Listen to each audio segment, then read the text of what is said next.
Hey Joe, how we doing? What's going on? How are you? Man, living the dream down here in South Texas. We're like 4 hours north of the Mexican border. It feels like the Mexican desert down here right now. How are Yeah, you? we're good. We're up here in Kansas City and it hit 100 yesterday. This morning, I was waiting at the bus stop with my son. He was like, "Man, it's hot and it's gonna rain." So it's kind of the calm before the storm, but it's gonna stay up there in the hundreds. So I'm part cat. I don't mind it. I get into the heat, so it's good. Yeah. We were down in Cabo last week, and it was brutal down there. I Yeah. got back; it's the same sort of thing. But at least Kansas City, you've got great dumplings and great barbecue to experience with some Yeah. sweet tea. Yeah, it always helps. Yeah, you certainly can't put the Royals in that category. It's just been bad since they won it, but we got the Chiefs. So yeah, no, it's all good. We're making it through. So, but it's great to meet you. And before we get into your life and your very interesting journey, I want to know, how did you survive COVID? The last 3 years was quite a thing. How did you get through it, and how does it change the way that you live your life now?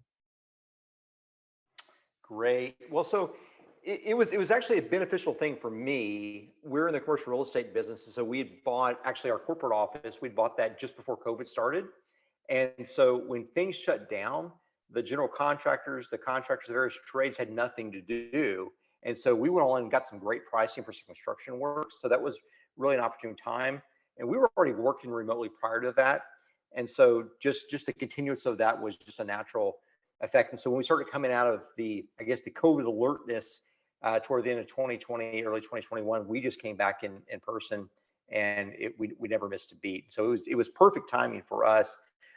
Personally, just so pretty struck by the overreach by our federal government. I think it was pretty shocking what happened and what we allowed to happen. Right, we were all confused. We're all scared about this bubonic plague-like thing that was happening to us from our perspective, and we just let things get out of control a little bit too rapidly for my taste. And I think we have some lessons learned right there. I think that we see how easy it would be to get back into a state of dystopian society, like maybe Nazi Germany experienced in the 1930s and early 1940s. And I see how that could happen now in America. I think that's maybe one thing that we learn, is that we think the worst right out of the gate, and we're willing to give up all of our liberty. And that, I think that's probably the biggest lesson that I learned coming out of COVID, Joe.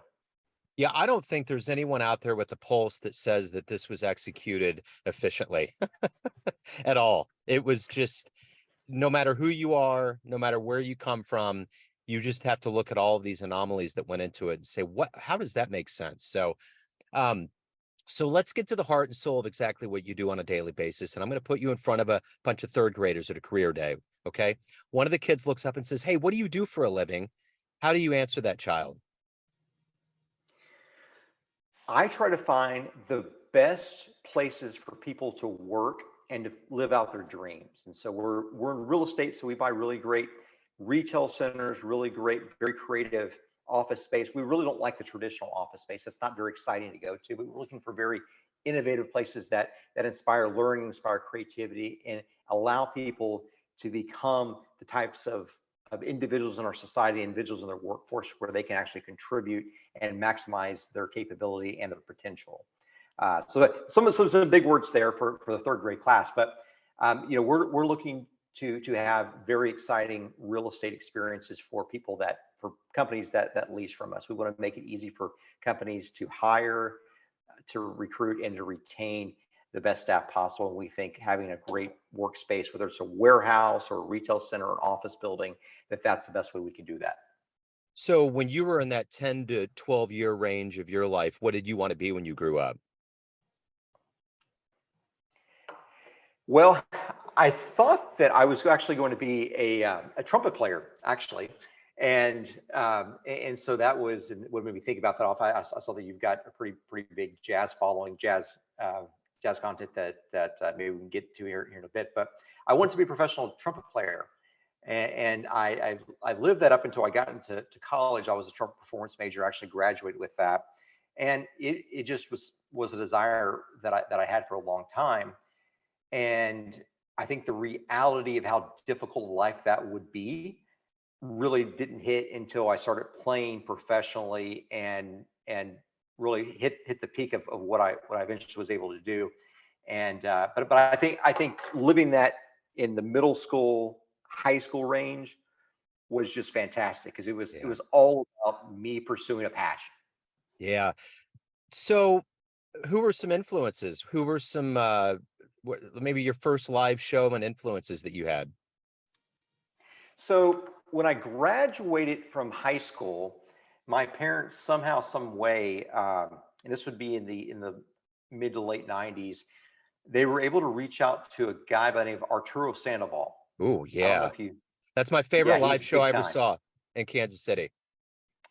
Yes, yeah, phenomenal show. So if you remember, Dizzy Gillespie brought him on this United Nations tour, I think Oh, in the yeah. late '80s, early '90s, before Dizzy passed, and and he exposed him to this American audience and this European audience, and there was such great demand for Arturo for his talent, very virtuosic, both on the classical side and the jazz side, and also the kind of Afro-Cuban type of flair.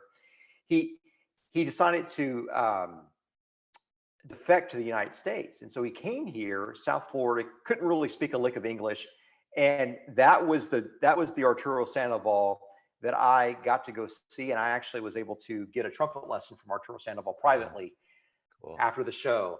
And it was just one of those great things. And it was great. So like, I just graduated high school. I was pretty decent. I was going to go be a, a professional trumpet performance major. And so I was pretty decent. And so I showed up my lesson, and the only words he knew was bad or good, bad or good. And compared to the great Arturo Sandoval, everything was bad. Yeah. And so I remember he was sitting there eating a platter of nachos, my musical hero, eating a platter of nachos after a show, and just bad, bad, not good, bad. But it was the greatest thing ever. I got my picture with him, heard a great concert, and yeah, it is one of the great concerts. What format did you see him there in Kansas City? He was at the end of a Charlie Parker celebration week. Every August, we celebrate Bird's birthday. So he did a show at the Folly, which is one of the preeminent downtown venues that is rather small, but it's a decent auditorium. And he just had this way of the crowd. He was almost like a comedian. He was pulling people out and saying things to them, getting people laughing. He did an encore. I had seen a lot of jazz shows, but he tailored it like almost like a pop show. Like there was so much bravado that went into it, but he was amazing. I love him. And I've interviewed him 2 or 3 times. He actually in the beginning reached out kind of to me and liked a show that I had him on. And I'm like, wait, hold on a second. Arturo Sandoval is reaching out. What? Wait, hold on. So anyway, it turned into a really cool thing, and he's been always really gracious and amazing. And his stories about Dizzy being a protege of his, and that whole thing was just dynamic. Yeah, yeah, he's been very very crossover. And you know who's a lot like Arturo is Arnold Schwarzenegger. If you Yeah, think about it's the exact same story where the foreigner who can barely speak English comes to America on a dream with a natural God-given talent, and they take that talent and they expand it to other domains. Arturo's may have been composing and leading big bands and crossing over to the pop world and the various different worlds and producing. Arnold's got into acting, and it took him 5 years after he retired. I don't know if you've seen the Netflix documentary that just was released. Arnold won 11 Mr. Olympia titles, and he retired at age 29 to go into acting. But he took it was a 5 year stint. He never really picked up any major roles. And then after year five, then he started picking up acting roles. And then about 10 years later, he started getting into the Terminators, the Twins, things like that. And then of course he took that and became governor. But it's the exact same story. And as I look around, I see the same sort of success stories yeah. over and over again, and just remarkable. So let's go back to your beginnings. What were these seeds that were put into you to get into business and to be a leader? Where were you born and raised? Kind of how did that happen for you? I was raised down in Corpus Christi, so just a couple hours north of the Mexican border, and just a great upbringing, great, very godly parents guided me, worked hard, and we were able to eventually. I started a business in college when I was in Oklahoma City. So if you know anything about the drive, Oklahoma City to Corpus is 9 hours. Yeah. And one summer, I was actually sitting at a summer job I think it was after my freshman year, and I was doing telemarketing because they said, Rick, do the thing like you most need to do, but you at least want to do. And telemarketing was that. Like, I don't want to cold call. And so I learned how to telemarket over about 2 summers. And so the last summer, I had sat down there, was making the first call of the year, and I just felt this voice. I don't know if it was God, I don't know what it was. And the voice was like, hey, Rick, you don't need this. And so I took my headphones up, stood up, I told the supervisor on the floor, I don't need this, walked out. Very next day, started the predecessor of the business that we have today. And it's been, I think it's 25, 26 years now. And so Wow. it's just been a blessing. But taking that step was the biggest thing. And it was probably the best. The telemarketing job was the best paying job that I had back then because I was really, really good at it. Well, at least the prior summer I made more money than I ever made before. And I knew I was going to be good at it again. But taking that step of faith and listening to that still small voice, I think that was one of the very defining moments of my life, and taking that risk. And so over the next 3 years, I actually drove from Oklahoma City down to Corpus every week, 9 hours there, trained the staff on Fridays, and excuse me, saw the clients on Fridays, trained the staff on Saturdays, and drove back on Sundays. And so 18 hours of driving every week for a long time, just to build that business up. So who's been a hero for you in your life? Well, I think my dad has been a real big hero. He was out of work a lot when we were growing up, and so he just showed me the importance of working hard. He'd find anything to do to make money. I remember traveling around painting flagpoles as a family. He was out of work for about 3 years in high school, and we would he'd pile the family in the car, and we would drive around the coast of Texas because we knew there was rusty flagpoles there. And so he'd pop up, get in, go to the bank, go see the bank manager or whoever, whatever kind of business it was, and say, "Hey, I'm here to paint your flagpole." And so we would do that on the weekends in the summertime, and that's how we would eat. Wow. And just amazing. Yeah. And so I love that hustle. And then so my dad actually, I started the business about 3 years later. He came on, left his employer, came on and helped me run that for, man, I want to say probably 12 to 15 years, something like that. And he retired for a few years, and then he came back, and we started working together again for a few years after that. So we've got a great relationship, and he's just real special. And my mom, I mean, when he was out of work, she would hold down two and a half full-time jobs. I mean, just brutal schedules Yeah. to support us, and just phenomenal. So who's if of anybody that's alive on the planet, whether it's business or otherwise, even musician, who would you love to meet and talk to? So I would love to have a conversation with the Dalai Lama. I think that would be fascinating. Now, I was a little bit sickened by some of the stuff he did the last month or two, uh, but I think an interesting conversation, just because he's a very, very great mind, and he sees the world from a different perspective. I think all my heroes in either business or politics, I've been blessed enough to be able to meet, over the past several years. But I think the Dalai Lama would be the one person that stands out. Maybe the Pope. Maybe the Yeah. Pope would be a similar person where I differ with him theologically, but I think morally we're very, very aligned. So who have you met that was surprising that like you didn't expect them to be the way that they were? Yeah. So I I was invited to go meet the president. This would have been President Trump a while back, and I was I just received a text, and so I said, yeah, I'd like to come. He said, we could bring a couple folks for with you. So I brought my wife, and I brought one of my close friends and business partners, Mike, and we showed up, and we had a private meeting. There were 9 people in the room, just Wow. just like one in a, people, very few people. I started thinking about this, like, how many people do I know that have ever seen a U.S. president in person? Yeah, Say 25%.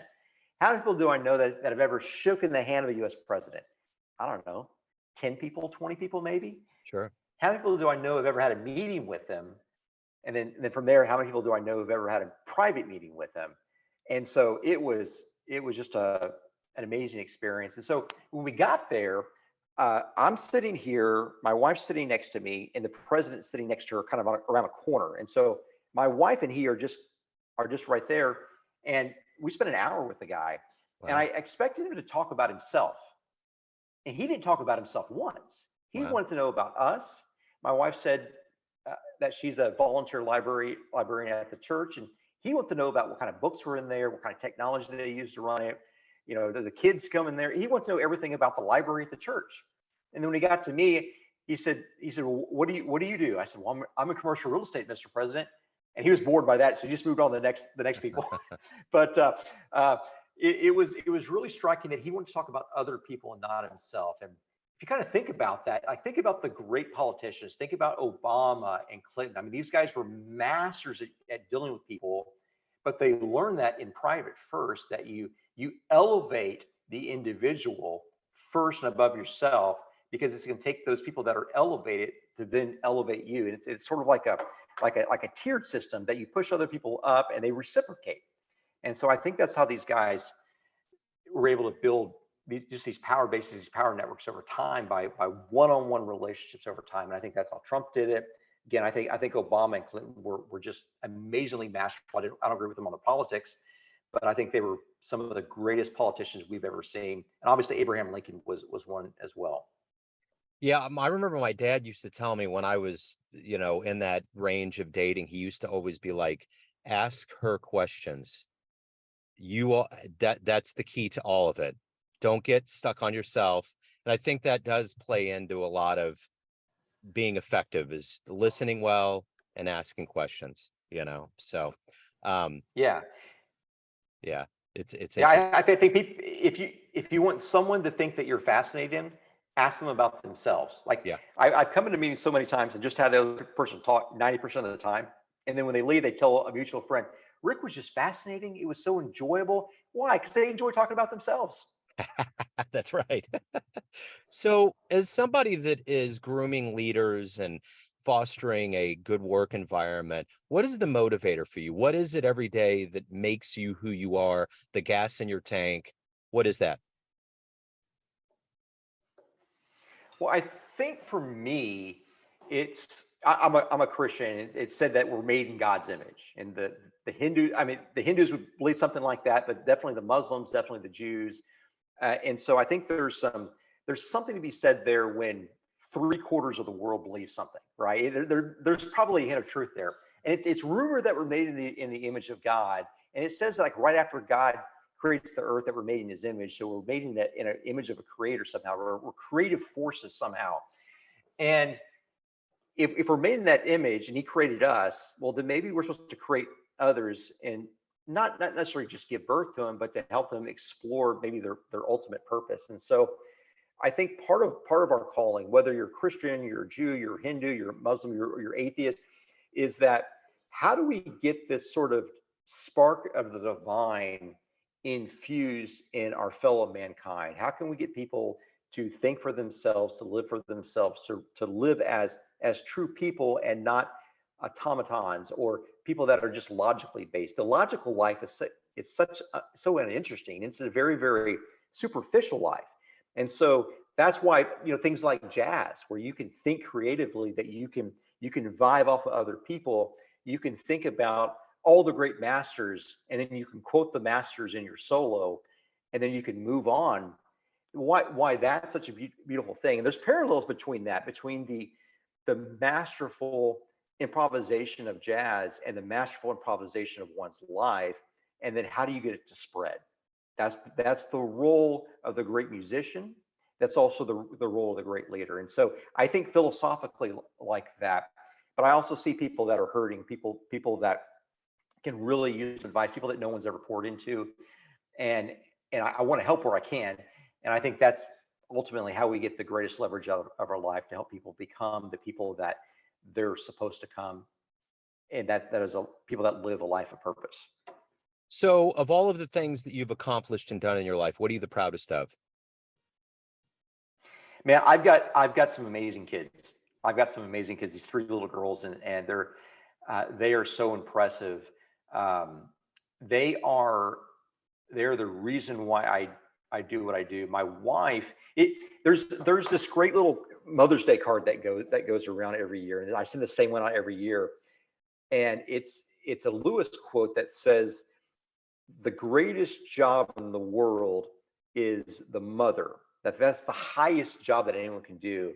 But the second greatest job that anyone can ever do is to being the support person of the mother." It's like the job of the husband is always secondary to the job of the mother, and that the role of the mother to really to drive the life, to drive the purpose, to drive the legacy of the family, the legacy of humanity into the next generation.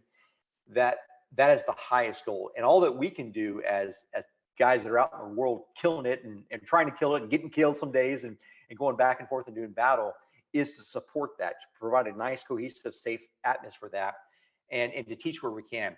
And so I don't know how my kids turned out and are turning out so great, but I think it's due 99.9% to my wife, and just her ability to be able to get that little spark of the divine into our kids. So if you have a dream tonight and you run into the younger version of yourself, maybe around the time that you decided that you were going to pivot in your career, you could give that version of you a piece of advice based on the wisdom you've gained in your life up to this point. What would you tell your young version? Prioritize family over work, and then up the aggression level of that work. So amplify the aggression, amplify the passion, amplify the exponential growth of the business, but then commit less time to it and more time to family. And that's generally how I think those of us that are entrepreneurial in nature, I think that's where we go wrong. We think too small about the business, and we think too small about the family. We see it as trade-offs. So we've got to trade off our time with our family or influence with our family in order to support the business. But the great businesses don't require that sacrifice. It's possible to do both. And most of the time we're giving time to sports and to TV and to entertainment and to social media. And we say, well, we have no time for our family. Well, we have time for that. And so we've got to get rid of the frivolous things in our life and be able to commit all in to both of those things, and maybe some sort of communal efforts to benefit the community, your mosque, your church, your synagogue around you, and your school district, things like that. But generally, we need to have simplified lives, more time with the kids while you can, and then also much less time on the business, but be 10 times more aggressive with the business. So Rick, everyone out there has a perception of you. You're kind of the sun, and there's these satellites that go around, family, friends, clients, colleagues, but you're in control. What's your perception of you? Who do you think you are?